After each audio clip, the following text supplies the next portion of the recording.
Hello everyone. நேற்று ஒரு patient குழந்தைங்களுக்கு அவரைக்காய் கொடுக்கலாமா அப்படின்னு கேட்டாங்க.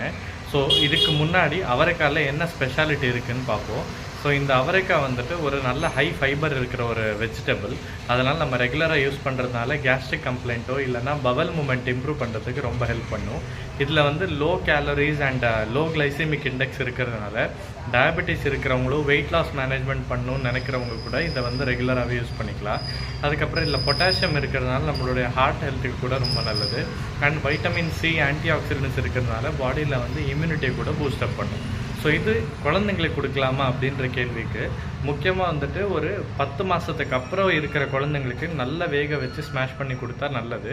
அதுக்கு முன்னாடி இருக்கிறவங்களுக்கு கொடுத்தா மேபி வயிறு டிஸ்கம்ஃபர்ட் வரும், ப்ளோட்டிங் சென்சேஷன் கூட இருக்கலாம். அதனால் பெட்டர் ஒரு 1 இயருக்கு அப்புறம் இருக்கிற குழந்தைங்களுக்கு கொடுக்கறது ரொம்ப சேஃப். ஸோ அதை தாண்டி எல்டர்ஸ் வந்து இது ரெகுலராக எடுத்துக்கிறது ரொம்ப நல்லது. ஏன்னா ரொம்ப லோ கேலரி இருக்கிறதுனால உங்கள் டயட்டுக்கு கூட ரொம்ப நல்லா சப்போர்ட் பண்ணும். தேங்க்யூ.